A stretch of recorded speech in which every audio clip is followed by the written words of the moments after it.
ئەم کاتەوە هەموو کاتێکی ژیانتان باش بینەرانی خۆشەویستی تەلەڤیزیۆنی کۆمەڵا و بەرنامەی ئاسۆی بەرابەری جارێکی تر بە هەڵقەیەکی دیکە لەم بەرنمەیە کە بەرنامەی هەفتانەی ڕۆژی سێشەمەیە دەبمە میوانی ماڵەکانتان ئازیزان بۆ بەرنامەی ئەم هەفتە داوامان کردووە لە هاوڕێ مریەمی ئەفراسیاپور چالاکی مافی ژنان کە لەم بەرنمەیە بەشدار بێت و لەسەر خەباتی ژنان لە دژی حجاب و لایەنە جۆراوجۆرەکانی قسە بکەین فەرموون تا کۆتایی ئێوەیش لەگەڵما بن. هاوڕێ مریەم کاتتان باش و زۆر بەخێر بن بۆ بەرنامەی ئاسۆی بەرابەری. زۆر سپاس، منیش سڵام هەیە بۆ ئێوە بۆ بینەرانی ئەم بەرنامە و هەروە باقی دەستەندەرکاران. سپاس بۆ داوەتەکەتان. زۆر سپاس دەکەم کە بەشدار بووی هاوڕێ مریەم. هاوڕێ مریەم پێشەکی بە پێشەوەی کە بچینە سەر ئەم شۆڕشەی کە ئێستا لە ئارادایە ئەمەوێ کورتێک لە سەر مێژووی خەباتی ژنان لە دژی حجابی زۆرم لێ بۆ بینەرانی ئێمە باسکەن. بەڵێ زۆر سپاس. هەڵ حجابی ژنان ئەم مێژووی خەباتی ژنان لە ڕابطە لەگەڵ حجابە هەروە کە گشتمان ئاگادارین لە انقلابی 57 دەسی پێکرد بە سەرهاتنی هاتنە سەری حکوومەتی جمهوری ئیسلامی ئەویش لە ڕابطە لەگەڵ مەسئلەی ژنان و حکمی حجابی ئیجباری کە بەناو حکمی نەروسەری نەتووسەری بەرحاڵ ئەوڵێن حملەیەک بوو ئەوڵێن کە بە حقوقی ژنان کردە لەو تاریخەوە هەتا ئیسا ژنان تقریباً فرەتر لە 40 ساڵە لە مقابڵی ئەم هێرشە ناڕەوایە کە لە ڕابطە لەگەڵ ژنان و حەق و حقوقی ژنانە ئەکەن لە ئەرسەی مەبارزاتە هەمیشە بە شێوەکە جۆر شرکتیان بوو بۆ حزوریان بووگە. ئەتوانم بە ڕۆژی ژنی 1357 ڕۆژی جەهانی ژن کە ئەوڵین تەزاهراتی گۆرەی ژنان بوو بەر ئەلەیهی حکومێکە جمهوری ئیسلامی لە ڕابطە لەگەڵ مەسەلەی حجابی ئیجباریە سادری کرد. و هەروەها لە دوای هاتنە سەرکاری کەمتر لە 1 مانگ بە فەرمانی خۆمەینی قانونی حمایەتی خانەوادەی هاتنە سەرکاری بۆ لابردنی قانونی حمایەتی خانەوادە و هەروە حجاب ئیجباری بەرحاڵ سادر کرد و هەر ئەمە خۆی بووەتە بناغی ئەوەی کە ژنان ساڵ هاست لە ڕابطە لەگەڵ نەتەنیا مەسئلەی حجاب هەروە کە گشتمان ئاگادارین لە تووە ژن بە ئۆنمانی شەهوەندی دەرەجە دووهم لە حاکمیەتی جمهوری ئیسلامیە هەمیشە چاو لێ کریاگەوە تواوی مافە سەرەتاییەکانی ژنان لێیان سەنیاوە جا هەر بۆنەوە ژنان لە توولی ئەم 40 ساڵە هەروە کە ئیشارەم پێکرد لە ئەرسەگەلی مختلفە خەباتیان کردوە ژنان ئەرسەگەلی هەڵیان بژە ژنانی ئازادی خواز و بەرابەری تەلەب چوونە ڕێزی ئەحزاب و فعالیەتیان کە بە عنوان نموناتانم کۆمەڵە ناو لێبم کە ژنان زۆربەی لە ژنان کەماکان ئیسەیش لەو خەباتە خەریکن دژی جمهوری ئیسلامی ئدامان بە هەروەها ژنان لە شارەکانی ئێرانە لە ئەرسەگەلی مختلفە مەبارزاتی خۆیانیان دەست پێ کرد. ئەتوانم بە عنوان نمونە لە ئابانی خۆننی 98 کە ژنان واقعان بە 96 ژنان فعالیەتێکی بەرچاویان بوو لە مەبارزاتی کرێکاریە ئیسێش کەماکان فعالیەتیان هەست لە مەبارزاتی معلمانە لە فعالیەتگەل مەدەنیەوە کەماکان ئێدامەی ئەو مەبارزاتە ئێدامەی ئەو کە لە ساڵی 57 و دەسی پێکردگە هەتا ئیسا ئێدامەی هەست. بەڵێ زۆر سپاس هاوڕێ مریەم. هاوڕێ مریەم ئەگەر بینە سەر شۆڕشی ژینا یا شۆڕشی ژن ژیان ئازادی کە لە دوای کوشتنی حکوومەتی ژینا ئەمینی لە تاران و دواتر جرقەکەی لە شارەکانی کوردستانەوە سەری هەڵدا هۆشیاریەکی کۆمەڵایەتی لە ناو ژنانە کە هەر خۆشتان مێژووەکەتان باس کرد دروست بوو. ئێوە ئاستی ئەو هۆشیارە ئێستا چۆن دەبینن ئەگەر بتانەوێت بەباسیکەن و بە کورتی بە لێکۆڵینەوەی لەسەر بکەن؟ بڵێ بە هەروەکە باسم کرد ئەم مبارزاتە پرۆسی خۆی تەی کردەوە ئێدامەی هەست و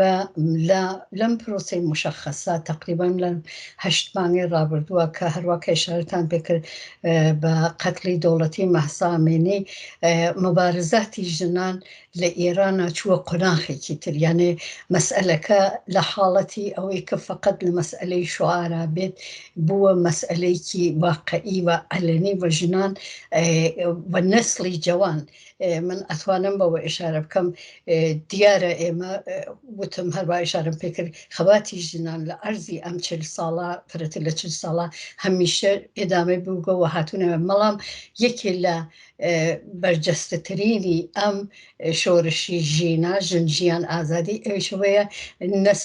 نەسڵێک هاتکۆتمەیان کە ئەمانە لە دایک بوونی خودی دەورانی ئەم ئەنقلابە دۆرانی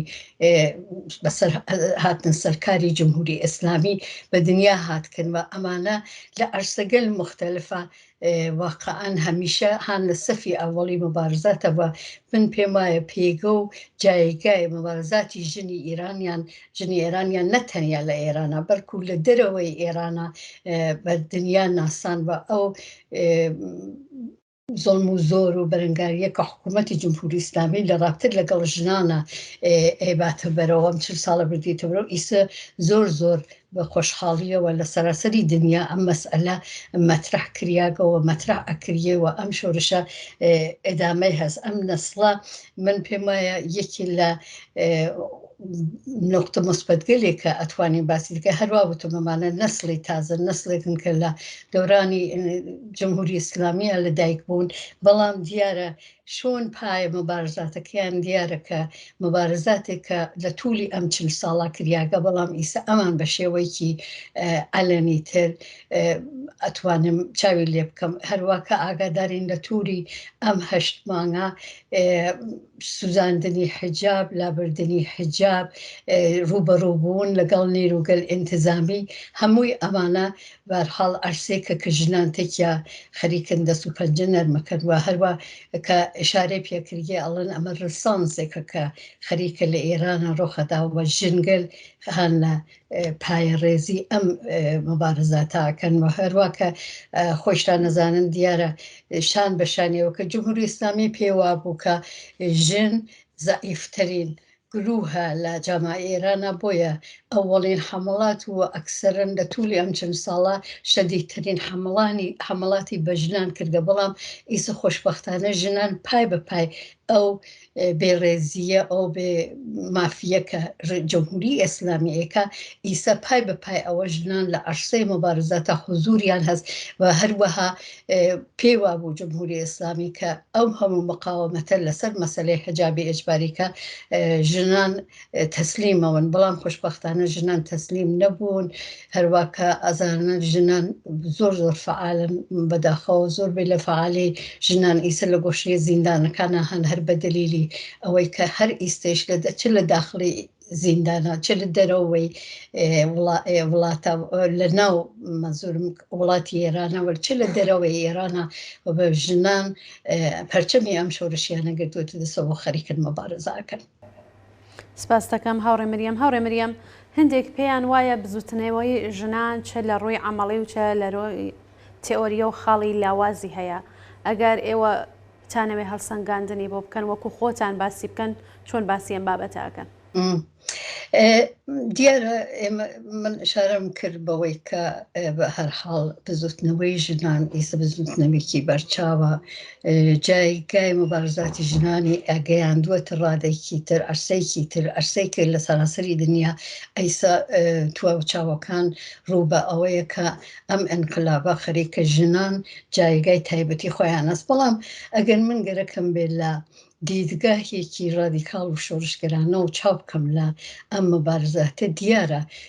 ئەم مبارزاتە هیچ کام لەو شتانەی کە ئەکریە ڕۆژانەوە ئەنجام دریاگە من نەفی ناکەمەوە یانێ ئەوە بۆ مەعنا نییە کە نەفیەکەمەوە بەڵام ئێمە وەکو چینێکی ڕادیکاڵ و شۆڕشگەر کە ئێمە بە هەرحاڵ خەریکی مبارزاکەین بۆ جامعەیەکی سوسیالیستی دیارە لەم مبارزاتە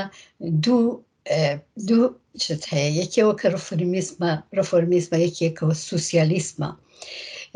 من پێم وایە یەکێ لە لاوازیەکانی ئەم بزوتنەوەی ژنانە لە ئێرانە بژوتنەوە ئازادی خوازی ئەو جەنبەی ڕەدیکالیسمیە زۆر پڕەنگیە بەنەوەی بەدەلیلی ئەوە کە ئەوە زۆر گرنگە بەوەی کە ئەو جەنبەی ژنان گشتمان باشەزانین ئێمە گەلکە واقعاً مدافعی سوسیالیسمین و مدافعی رادیکالیسمین ئەزانین کە تواوی مافی ژن فقط لە جامعی سوسیالیستیە جێبەجێ ئەبێ بەڵکو منتها الآن بە هەر حاڵ وتم شۆرشی ڕفۆرمیستیش هەست کە ئەڵێ گشتمان بە یەکەوە بە قەولی فارسەکان هەمێ باهەم بتوان شرکت کەین بۆ ئەوەی کە جمهوری ئیسلامی بڕۆخێ وەلی بە نەزەری من ئەوە شتێکی خاڵێکی لاوازە بۆەوەی کە ئەگەر زوتنەوەی ئازادی خوازی ڕەهایی بەخشی ژنان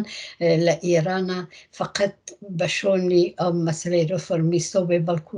نابێ بە شۆنیەوە بەڵکو بێ تۆزێ پاییتر و ئەساسیتر لەسەر مەسئلەی جایگاهی ژنان و حەق و حقوقی ژنان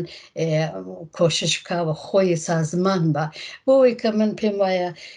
ئێمە بە تەجروبە سابت بووگە ئەگەر هەریسا ئێمە نەتوانین بە تایبەت منزورم بزوتنەوەی ژنانە بزوتنەوەی ئازادی خوازی ژنانە ئەو پایگای ئەساسی کە خودی مەسئلەی سوسیالیسمە بۆ لە بینبردنی خورافات بۆ لە بینبردنی مەسئلەی مەسحەب بە تۆری کولی و بەرابەری ژن و پیا و هەمووی ئەمانە بەرحاڵ من پێم وایە فرەتری لە جامعی سوسیالیستیە ئەتانێ بێتە دی بەڵام مەسەلەکەی منەوە نییە کە ئیسا هەر لە ڕێگۆ ئێمە مەسلەی سوسیالیستی جامعی سوسیالیستی مەترەکەین بەڵام ئەگەر ئێمە هەر لە ئیسا ئامادەگیمان نەبێ یعنی بزوتنەوەی ژنان منزورم ئامادەگی نەبێ بەوەوە کەفێت دوای ئەم ڕفۆرمی خوازیەوە و ئەم نوعە همه با همه به قول معروف که گشتمان به کوی سقینا که فقط جمهوری اسلامی بروخه طبیعتا همومان علین جمهوری اسلامی بروخه بلام بو اوی که داهاتوی انقلابی آینده ایران جنان دواره ظلمیان لینا چه جنان دواره جامعه سرمایه داری دواره حاکم نبیتو تا زمانی که من پیم وایه اگر مبارزاتی که پایی نکریه لرابطه لگل مسئله حقوق جنانه ناکریه لو جامعه که رفرمیسته کما کان دواره ایما چینو سر نقطه صفر ممکنه مقدارک آلوگور بکریه بلام آلوگوری اساسی نکریه و هر وها من حزکم به مسئله اوی که جنانی کاریگر دیاره مسئله جنانی کاریگر الان بهات نسرکاری جمهوری اسلامی فریق لجنکان خانه نشین کریه و فریق لجنکان لچونی کار محروم کریه گون امانه به هر حال جزئی نیروی کارن که جزئی اشبیت شهروندی برابر لو جامعه لسوخت و سازی او جامعه حضوریان به هر حال اما یکی ل به نظر من یکی لوازی کنه که اشی ام بزودنوا چاوی پیا بخشنه و بتوانه که او جیگو پایگه خویه محکمتر بکاته و که لدهاتوی انقلاب اکریه او آمادگی به که اما الان اگر توجه بکی من وتم تواوی ام دستکوت که تواوی ام مبارزات وائس اکریه گشتی جیگه ریزا گشتی ابی پشتیبانی لیب کریه مبارزاتی فرهنگی اکریه مبارزاتی هر مبارزاتی که اکریه من پیمای مثبته بلام نبو معناه که ایما فقط بحالتی که رفرم الان اگه توجه کن فریق لم شورشی که همه با همه هست خودی مذهب یکی لخالقل یعنی که گریک یعنی اصلا لایب وندوا جاهر بونو جنان ابي اقدار بن ايما جنان امام جنب بشي ام بزوتنوي ازادي خوازي اقدار بك دواره بازم نبيتو هر حاكميته كبو او سرمایه داری دواره زال بيتوا بلام بري خاص كل سرتایی بن بجنگل مسئله من پیمایه او بشه کی زور امبده که ایما وکو او جنب بشه با او جنب بزوتنوي ازادي خوازي ابي لسري زور باش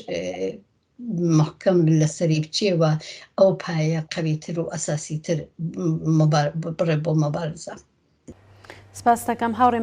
مەریەم ناو قسەکانتانە باسی ژنانی زەحمەتکێش و کرێکارتان کرد ئەمە زۆر جار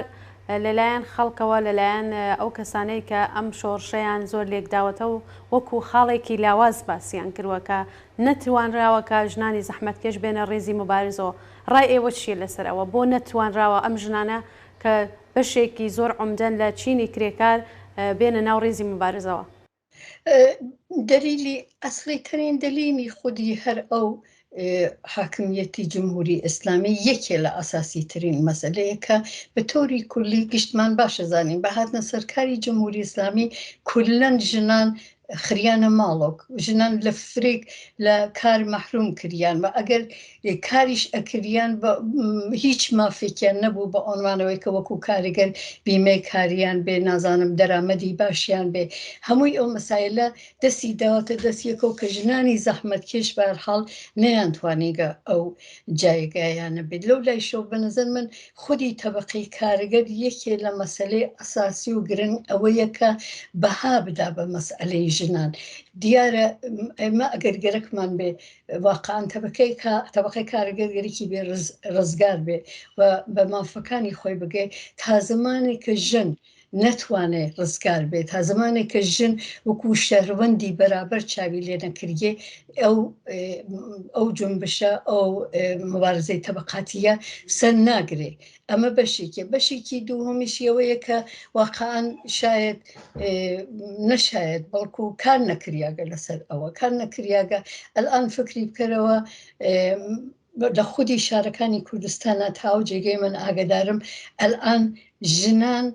یەکێ لە گرنگترین دەرامەدی خانەوادەها بەسەر شان ژنانەوە بەڵام بە چه شێوەی کارەکەن بە شێوەی کە وەکو هیچ گونە نەبیمەیان هەست نە حقوقی باشیان هەست هەر وەختێک ساحبکار بتانێ فۆرەن ئێخراجیانەکە لەسەر کار ژنگلێکەوە خۆیان سەرپەرستی خانەوادەن بە تواوی مەعنا و خەریکن کارەکەن بەڵام کاری ئەوان ئەو جۆرە کە ئەشێ وەکو تەشەکولێک متشکل بن و دەتەک تەبەقەی کارگەرە شان بەشانی یەک بتوانن ئەدغام بن نەکریاگە من پێم وایە ئەو دیدگا ئێژێ ژنان ناتوانن جزئی تەبەقەی کارگەر بن بە نەزەر من دیدگایکی درست نییە بەڵکو ژنان نیمەی ئەو جامعان بە تایبەت ئەلئانەگە چاو بخشێنێ سەر مەسئلەی خودی ئێران و شەرایەتێکە کە تواوی بێکاری تواوی نەبوونی دەرامەت وەزعیەتی نالەباری ئیقتصادی ژنان بەشی عومدەیی ئەلئانها بەسەر ژنانەوە کە ئەمانە خۆی هەمووی ئەبێ بە نظر من لەسەری کار بکرێەوە بتوانێت ژنانیش بێنە ڕێزی تەبەقەی کارگەرەوە بتوانن بە تایبەت ژنانی زەحمەتکێش من لەسەر ئەو ڕایەن نیم کە ژنی زەحمەتکێش کار ناکە کارەکە بەڵام متشکل نییە بەڵام تەبەقەی کارگەری ئێمە لە ئێرانە هیچتا بەو ڕادە نەگەیشتون کە لەسەر ئەو ئەرسە کار بکرێەوە ئەهمیەت دانەریە بۆ جایگای ژنان لە ئەرسەی مەبارزاتی تەبەقاتیە بەڵای زۆر کەسیش باس لەوە کە پرسی حجاب پرسی ژنانی چینی کرێکار نییە ئێوە ڕاتان چییە؟ بڕوان من پێم وایە ئەویشە بەشێ لەو شتانەیە کە واقعان باسە کردێ من پێم وایە ئەگەر ئێمە چاوبخشینە لەسەر مەسئلەی هاتنە سەرکاری جمهوری ئیسلامی یەکێ لە ئاڵا یا پەرچەمی کە جمهوری ئیسلامی پێ حاکمیەتی خۆی ڕۆژ بە ڕۆژ محکەم کردەوە ئەویشەوە بۆ مەسئلەی حجابی ئیجباری بوو لەسەر مەسئلەی ژنان و هەروە لە وڵاتگەر ئیسلامیە واقعان بە ئەو پەرچەمە بەو پەرچەمە بەو ئاڵای حجابی ئیجباری و ناسیانگە جا بە نەزەر من ئەوە یەکی لە مەسایلەکانە کە ناتوانانی بێ چاوی لێ بکە بێژی وانە من پێم وایە مبارزەکردن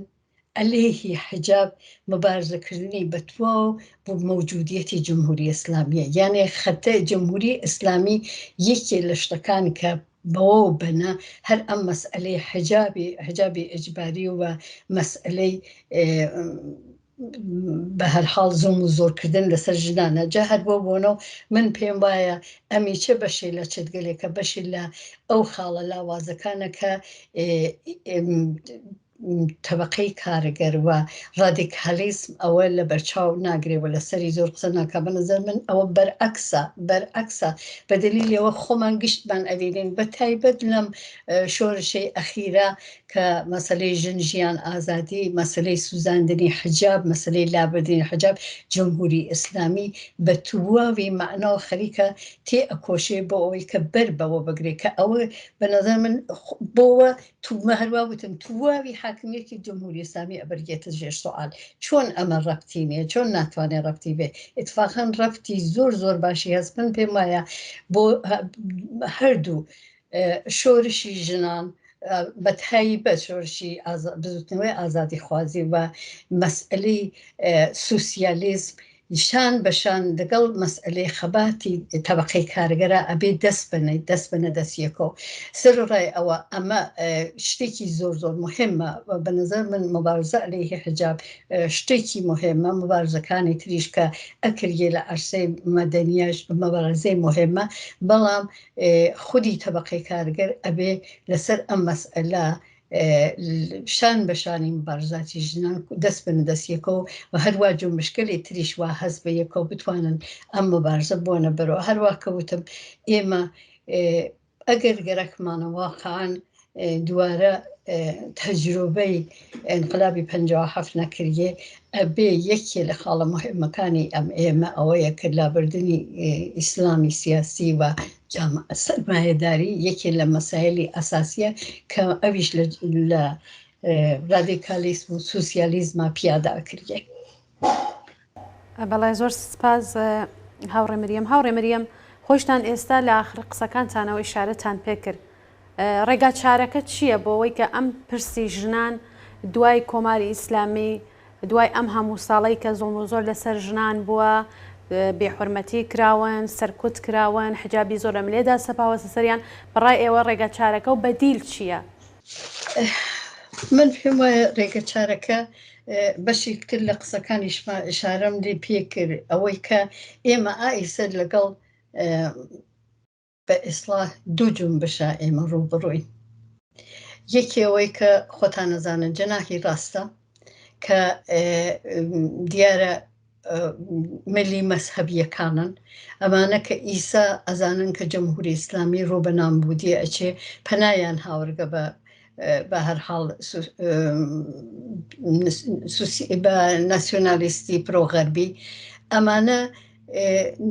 ئەمە جنبشێکە کە هەست وجودی هەست بە هەروە سخەنگوویی زۆرە، ئیمکاناتیان زۆرە، میدیای زۆر هەلە اختیاریانە بۆ ئەوەی کە بە هەرحاڵ بتوانن بە قەوڵی معروف ئالتەرناتیڤێ دروستکەن کە نە سەرمایەداری لەتمە لێ بکەفێ، نە ئیسلام لەتمە لێ کەفێ. ئێمە لە توولی بە تایبەت ئەمە هەشتمانە بە ڕوونی و جوانی ئەوەمان دەرکردووە کە ئەمانەی کە ئیدعایان هەست ئیسەگەرێکیانە بە ئیسڵاند منشوری مەحساانە دەرەوە بەرحاڵ بە یەکۆ خەریکن کارگەلێکەکەن، ئەمانە هیچ کامێکیان ناتوانن مدافعی ئەو ئازادی خوازی و بەرابەری تەلەبیە ئازادی بینی ژن و پیا و لابردنی مەسحەب هەروە کازانی یەکێ لە خاڵەکانی ئەو جنبشە ڕاستە ئەوەیە کە بە هەرچی جۆرە مەسحەب نگا بێرێ. هین نەکەین بزوتنەوەی ژنان وەختەرێ تۆ چاوی لەکەی مەسەڵەن ژنگەر تێر نەزری بڵاوەکەنەوە بە خاتری فڵان گیان بەخت کردووی کە گیانی لەدەستوە. هیچ تا مەسئلەی مەسحەب دوا کەفتوگی لەو جامعە واقعاً ئینقلابێکی گەرەکە بۆ ئەوەی کە ئەوانە نەمێنێ لە داهاتوی ئینقلابە. و هەروەها من پێم وایە یەکێ لە ئەساسی ترین ئالتەرناتیڤ بۆ ژنان واقعاً بۆ کولی ئەو جامعە کە ڕزگار بێ لەسەر ئەم وەزیەتەی کە هەست، ئەوەیە کە ئالتەرناتیڤی سوسیالیستیە کە بتوانین ئێمە ئەو جەنبە بە نەزەرمان ئەبێ زۆر تەقویەت بکردێ، ئەبێ مێدیا لە اختیاریانە بێ، ئەبێ فعالیت کردێ. من نایژم ناکردێ ژنان واقعاً زۆر ژنانی ئازادی خواز ئیسەیش خەریکن، 40 ساڵیش خەریکن، هەروە دوور نەچین لە شارەکانی کوردستانە هەمیشە ئەو جەنبەی رادیکالیزمیانە نگاهێشکە، بەڵام ئەو جەناحە زۆر بە دەلیلی ئەم جەوەی کە ئیسە هاتووەتە بەرەوە و ئەم جەوەی کە ڕاست خەریکە بە شدت دەست بگرێتە سەر ئەم ئینقلابە کە خەریکە بە باشی ئەچێتە بەرەوە یەکێ لە خەتەرەکان ئەوەیە کە ئەبێ زۆر بە باشی بە وردی بتوانین بە تایبەت ئێمە ژنان زۆر ئاگاه بین بە تەنها ڕزگاری ئێمە تەنها ڕزگاری ئەو جنبش ئازادی خوازیە هەر فقط و فقط لە سوسیالیسمە بەدەستێ. بەڵای هاوڕێ مەریەم زۆر سپاس دەکەم کە بەشدار بووی. من پرسیارێکم نەماوە ئەگەر بۆ خۆتان پێتان وایە بابەتێک کەس کە ئیشارەتان پێ نەکردووە فەرموو. زۆر سپاس من بابەتێکم نییە بەرحاڵ دەستان خۆش پێ زۆر مەمنون بۆ داوەتەکەتان ئەرزوی موفەقیەتەکەم بۆ ئێوەیش و هەروە بۆ بزوتنەوەی ئازادی خوازی ژنان لە ئێرانە. بەڵای زۆر سپاس دەکەم. جارێکی تر سپاس بۆ هاوڕێ مەریەمی ئەفراسیاپور چالاکی مافی ژنان کە لە ڕێگەی سکایپەوە بەشداری بەرنامەی ئاسۆی بەرابەری ئەم هەفتەی تەلەڤیزیۆنی کۆمەڵە بوو. بەڵای عزیزان بەم جۆرە هاتینە کۆتایی بەرنامەی ئەم هەفتەمان تا بەرنامێکی تر و ئاسۆی بەرابەریەکی دیکە ماڵاوە.